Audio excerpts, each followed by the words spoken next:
नमस्कार दोस्तों, स्वागत है आपका आज के मुख्य समाचार में, जिसमें सबसे पहली बड़ी खबर में आपको बताएंगे कि 2 अक्टूबर को कांग्रेस करेगी किसान मजदूर बचाओ दिवस का आयोजन और देश भर में होगा सरकार के विरोध में प्रदर्शन। इसी के साथ दूसरी बड़ी खबर में आपको बताएंगे कांग्रेस अपने राज्यों में उठाएगी बड़ा कदम और मोदी सरकार की बढ़ सकती है मुसीबत। और तीसरी बड़ी खबर में जिक्र होगा सुशांत मामले का, जिसमें एम्स की रिपोर्ट पर कांग्रेस का बड़ा बयान, कहा भाजपा का मुंह काला, महाराष्ट्र का अपमान किया। जी हां दोस्तों, आपको बता दें सियासत के लिए किस स्तर तक गिर सकती है पार्टियां, इसका खुलासा हो गया। हर एक खबर की गहराई में आपको ले जाएंगे दोस्तों, लेकिन उससे पहले अगर आपको भी ऐसा लगता है कि मोदी सरकार किसान के खिलाफ बिल लेके आई है तो आप अभी इस वीडियो को लाइक कीजिए और इस लाल बटन को दबा के इस चैनल को फ्री में सब्सक्राइब करके घंटी बजाइए और कमेंट में लिखिए जय हिंद। दोस्तों रुक करते तमाम बड़ी खबरों की तरफ। 2 अक्टूबर को कांग्रेस करेगी किसान मजदूर बचाओ दिवस का आयोजन, देश भर में होगा विरोध प्रदर्शन। जी हां दोस्तों, कृषि विधेयकों के विरोध में कांग्रेस 2 अक्टूबर को किसान मजदूर बचाओ दिवस का आयोजन करेगी। इन प्रदर्शनों में देश भर के हर विधानसभा और जिला मुख्यालयों पर धरने और मार्च होंगे। कांग्रेस की अंतरिम अध्यक्ष सोनिया गांधी ने सभी कांग्रेस शासित राज्यों से अपील की है कि वे कानून पारित करके इन अत्याचारी विधानों को दरकिनार करने की संभावनाएं तलाशें, ताकि केंद्र द्वारा किसानों पर हो रहे घोर अन्याय को रोका जा सके। कांग्रेस ने कृषि संबंधी कानूनों के खिलाफ सोमवार को विभिन्न राज्यों की राजधानियों में प्रदर्शन किया। कांग्रेस अध्यक्ष सोनिया गांधी ने पार्टी शासित प्रदेशों की सरकारों से कहा कि वे इन कानूनों को निष्प्रभावी करने के मकसद से अपने यहां कानून पारित करने की संभावनाओं पर विचार करें। पार्टी के संगठन महासचिव केसी वेणुगोपाल की ओर से जारी बयान के मुताबिक सोनिया ने कांग्रेस शासित प्रदेशों को सलाह दी है कि वे संविधान के अनुच्छेद 254A के तहत कानून पारित करने के संदर्भ में गौर करें। वेणुगोपाल ने कहा कि यह अनुच्छेद इन कृषि विरोधी एवं राज्यों के अधिकार क्षेत्र में दखल देने वाले केंद्रीय कानूनों को निष्प्रभावी करने के लिए राज्य विधानसभाओं को कानून पारित करने का अधिकार देता है। उल्लेखनीय है कि वर्तमान में पंजाब, राजस्थान, छत्तीसगढ़ और पुडुचेरी में कांग्रेस की सरकारें हैं। महाराष्ट्र और झारखंड में वह गठबंधन सरकार का हिस्सा हैं। राहुल गांधी ने सरकार पर साधा निशाना। कांग्रेस के पूर्व अध्यक्ष राहुल गांधी ने कृषि संबंधी कानूनों को लेकर सोमवार को सरकार पर फिर निशाना साधा और आरोप लगाया कि किसानों की आवाज संसद और बाहर दोनों जगह दबाई गई। उन्होंने राज्यसभा में इन विधेयकों को पारित किए जाने के दौरान हुए हंगामे से जुड़ी एक खबर शेयर करते हुए ट्वीट किया, कृषि संबंधी कानून हमारे किसानों के लिए मान है, उनकी आवाज संसद और बाहर दोनों जगह दबाई गई। यहाँ इस बात का सबूत है कि भारत में लोकतंत्र खत्म हो गया है।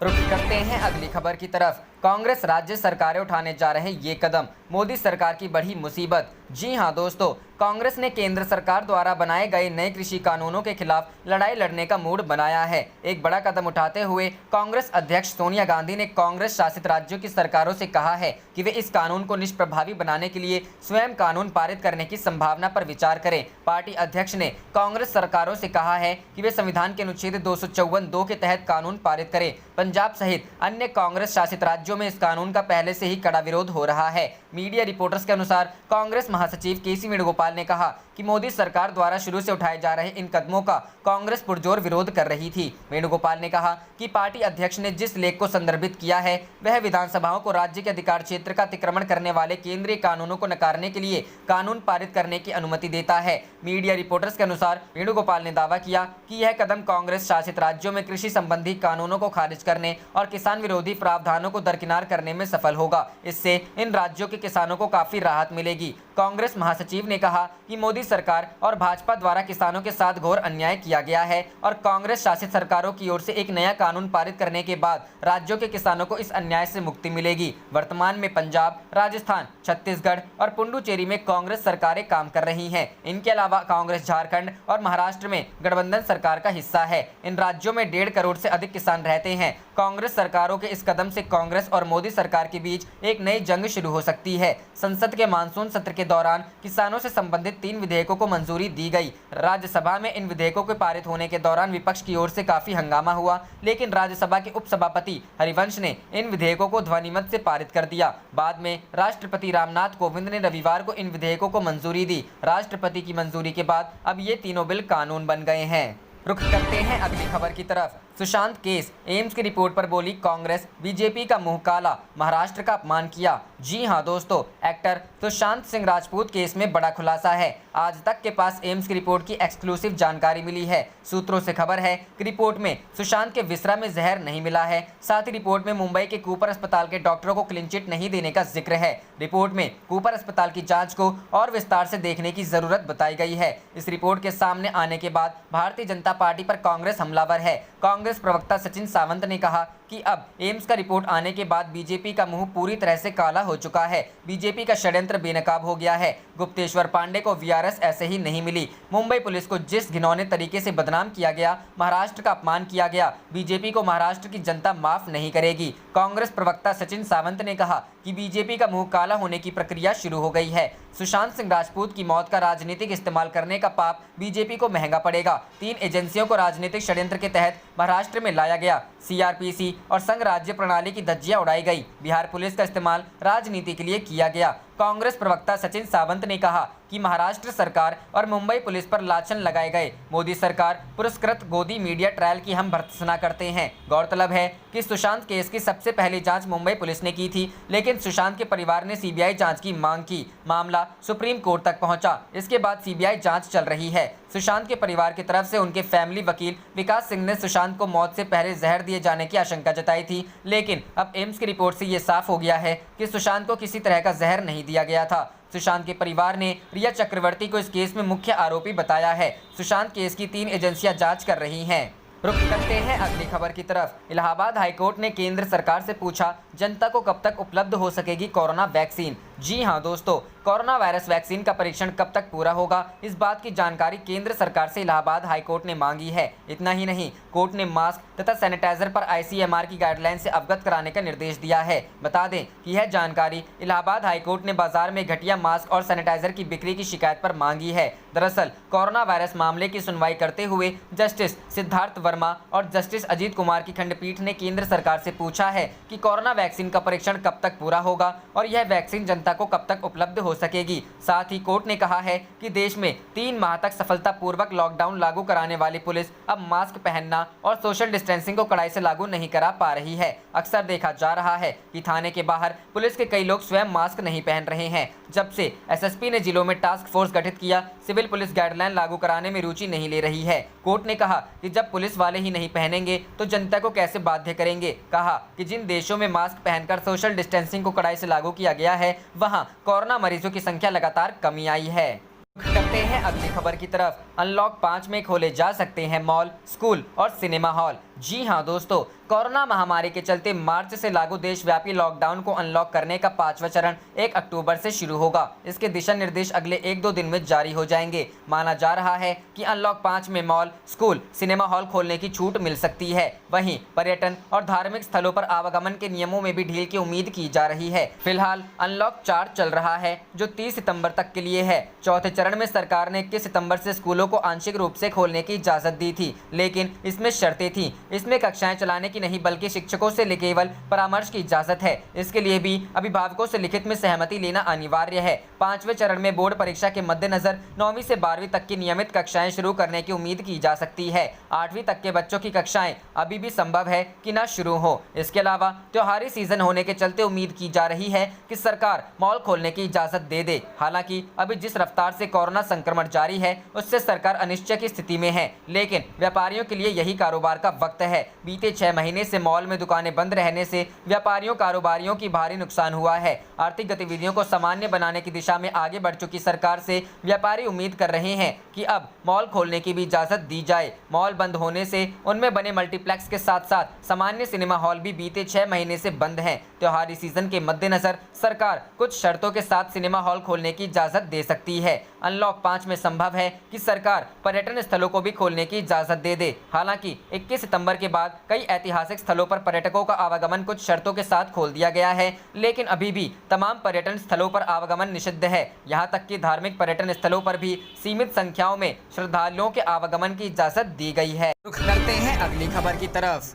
राजद ने दिया उपेंद्र कुशवाहा को दिया बड़ा झटका, पार्टी के प्रदेश अध्यक्ष को किया अपने पाले में। जी हां दोस्तों, महागठबंधन में तेजस्वी यादव के नेतृत्व को नकार कर वहां से निकले रालोसपा प्रमुख उपेंद्र कुशवाहा को राजद ने 28 सितंबर सोमवार को जोरदार झटका दिया। उपेंद्र की पार्टी रालोसपा के प्रदेश अध्यक्ष भूदेव चौधरी को राजद ने अपने पाले में ले लिया है। नेता प्रतिपक्ष खुद तेजस्वी यादव ने रालोसपा के प्रदेश अध्यक्ष भूदेव चौधरी को राजद में शामिल कर लिया। यह उस समय हुआ जब उपेंद्र कुशवाहा नए सिरे अपने ठिकाने को ले मंथन कर रहे हैं। राष्ट्रीय लोक समता पार्टी महागठबंधन से अलग हो गई है। वर्तमान में उपेंद्र कुशवाहा दिल्ली में एनडीए के साथ गठबंधन की राह तलाश रहे हैं। इधर आज ही बिहार में बने तीसरे मोर्चे में भी उनके शामिल होने की चर्चा जोरों पर है। भूदेव चौधरी को रालोसपा ने पिछले वर्ष 2019 के अक्टूबर में ही पार्टी की प्रदेश इकाई की कमान सौंपी थी। तेजस्वी ने भूदेव चौधरी को अपने आवास पर राजद की प्रदेश अध्यक्ष जगदानंद सिंह की मौजूदगी में पार्टी की सदस्यता दिलाई। उपेंद्र कुशवाहा सोमवार को दिल्ली से पटना लौट आए। उन्होंने पार्टी के प्रमुख साथियों के साथ चुनाव अभियान पर चर्चा की। रुख करते हैं अगली खबर की तरफ। आरजेडी में शामिल होते ही लवली आनंद ने नीतीश सरकार पर लगाए गंभीर आरोप। जी हां दोस्तों, पूर्व सांसद लवली आनंद ने सोमवार को आनंद फानन में राजद की सदस्यता ग्रहण कर ली। वे नेता प्रतिपक्ष तेजस्वी यादव से मिलने राबड़ी देवी के आवास पर पहुंची थी। वहीं तेजस्वी यादव और राजद के प्रदेश अध्यक्ष जगदानंद सिंह ने उन्हें पार्टी की सदस्यता दिलाई। उनके बेटे चेतन आनंद ने भी राजद का दामन थामा। चुनावी सीजन में राजपूत वोटरों को रिझाने के लिए राजद का इसे बड़ा दाव माना जा रहा है। राजद में शामिल होते ही लवली आनंद ने जेडीयू नेतृत्व पर सीधा हमला बोला। लवली आनंद ने कहा कि मौजूदा सरकार जुल्मी सरकार है। इसने आनंद मोहन समेत तमाम बड़े नेताओं को जेल भेज दिया। उन्होंने कहा कि सरकार ने आनंद मोहन को रिहा करने का वादा करके धोखा दिया है। उन्होंने कहा कि वे और उनके सभी सहयोगी समर्थक पूरी ताकत से राजद के लिए काम करेंगे। रुख करते हैं अगली खबर की तरफ। स्वरा भास्कर का पूर्व बिहार डीजीपी पर हमला, कहा सुशांत की मौत पर अपना एजेंडा चमकाया। जी हां दोस्तों, एक्ट्रेस स्वरा भास्कर ने पूर्व बिहार डीजीपी गुप्तेश्वर पांडे पर निशाना साधा है। 1987 बैच के आईपीएस अफसर रहे पांडे ने जेडीयू पार्टी को हाल ही में ज्वाइन किया है। बिहार के रॉबिन हुड के तौर पर लोकप्रिय पांडे ने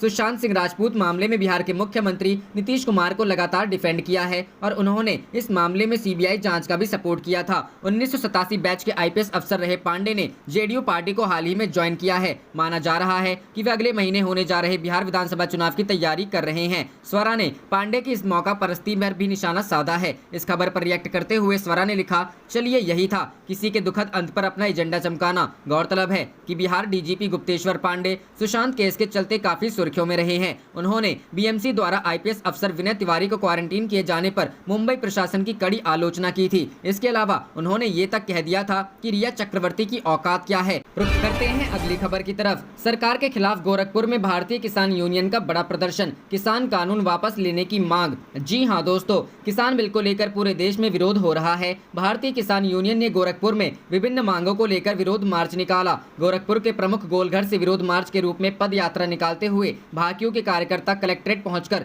जिलाधिकारी के माध्यम से राष्ट्रपति को संबोधित ज्ञापन सौंपा। इस अवसर पर सैकड़ों की संख्या में भाकियों कार्यकर्ताओं ने किसान बिल वापस लेने की मांग भी की। भारतीय किसान यूनियन जिला इकाई ने गोरखपुर में विभिन्न मांगों को लेकर आज गोलघर की सड़कों पर पदयात्रा निकालकर भाजपा सरकार पर निशाना साधा। भारतीय किसान यूनियन के पदाधिकारी और किसानों ने गोलघर की सड़कों पर नारेबाजी करते हुए किसान कानून वापस लेने की मांग की। किसानों की ओर से मांग करते हुए भाकियों के मंडल अध्यक्ष रामकिशन सिंह ने कहा कि भारत सरकार किसानों को लाभ पहुंचाने के लिए जो 3 नए कानून बनाए हैं, इसका भारतीय किसान यूनियन पूर्ण रूप से विरोध करती है। उन्होंने कहा कि ये कानून किसान विरोधी है। भारत सरकार किसानों की हितैषी है, तो यह तीनों कानून को रद्द किया जाए और इसे वापस लिया जाए। उन्होंने मांग करते हुए कहा कि क्रय केंद्र न्याय पंचायत स्तर पर खोला जाए, न्यूनतम समर्थन मूल्य पर खरीदारी की जाए, कोई भी सरकारी मूल्य से कम में अनाज खरीदे तो उसे जेल हो, जिससे सभी छोटे बड़े किसानों की पहुंच में हो। क्रय केंद्र वर्ष में 12 महीने खोले जाएं, जिससे जब चाहे किसान अपनी फसल भेज सके और उसका पैसा खाते में तत्काल पहुंच जाए।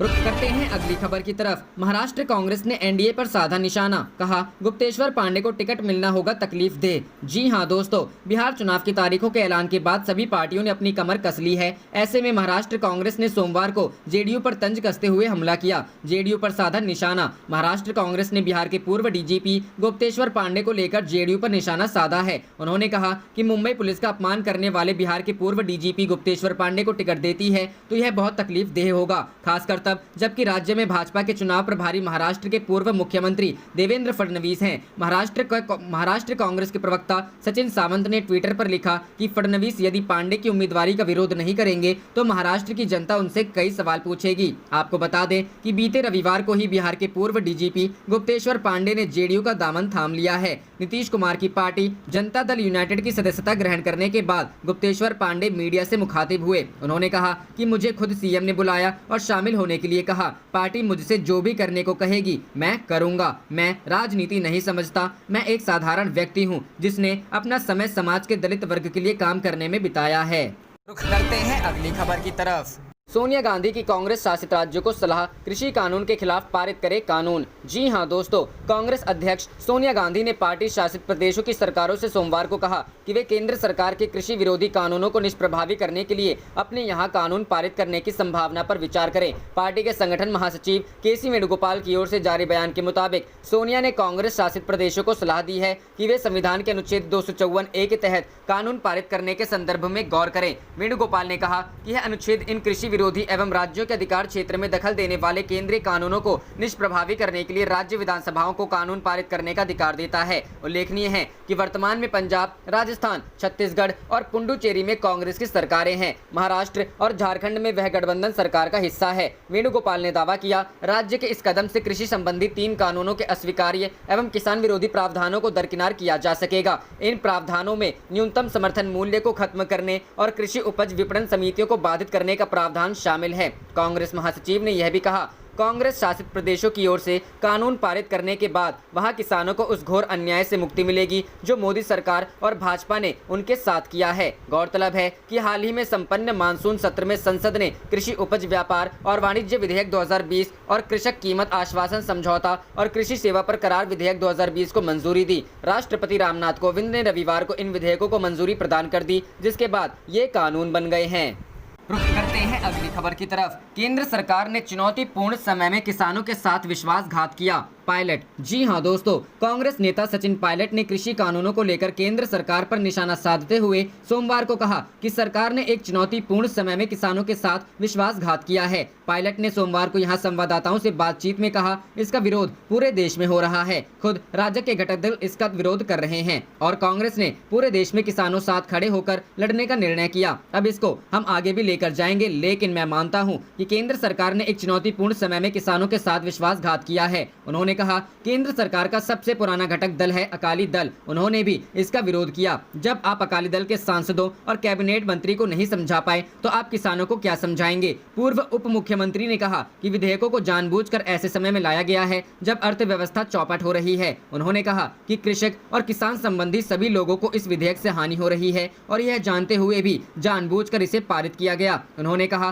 कि हमारी पार्टी यह मानती है कि कृषि में निवेश हो, किसानों को उनकी उपज के बेहतर दाम मिले, लेकिन आप एपीएमसी और मंडी को समाप्त कर एक नई व्यवस्था चालू करेंगे, जबकि चंद उद्योगपति इस पर एकाधिकार कर लेंगे। इसका विरोध पूरे देश में हो रहा है और मैं समझता हूं कि अंतिम दम तक कांग्रेस पार्टी इस कानून का विरोध करेगी और किसानों के न्याय के लिए हम कोई कसर छोड़ने वाले नहीं हैं। रुख करते हैं अगली खबर की तरफ। सरकार देने जा रही है एक और झटका, देश में रेल यात्रा होंगी महंगी। जी हां दोस्तों, देश में रेल यात्रा और महंगी होने वाली है। सरकार जल्द ही यूजर डेवलपमेंट फीस यानी यूडीएफ में बढ़ोतरी करने जा रही है। इस बढ़ोतरी को अगले महीने कैबिनेट से मंजूरी मिल सकती है। सूत्रों के मुताबिक अब यूजर डेवलपमेंट फीस 10 रुपए से लेकर 35 रुपए तक हो सकती है। अलग अलग श्रेणी पर भिन्न यूजर फीस लागू होगी। यह यूडीएफ प्राइवेट स्टेशन से यात्रा करने पर ही यात्री पर लागू होगा। सूत्रों का कहना है कि यूडीएफ 5 श्रेणियों में लागू हो सकता है। एसी 1 पर 35 से 40 रुपए, एसी 2 पर 30 रुपए, एसी 3 पर 25 से 30 रुपए और स्लीपर पर 10 रुपए का चार्ज लगेगा। बता दें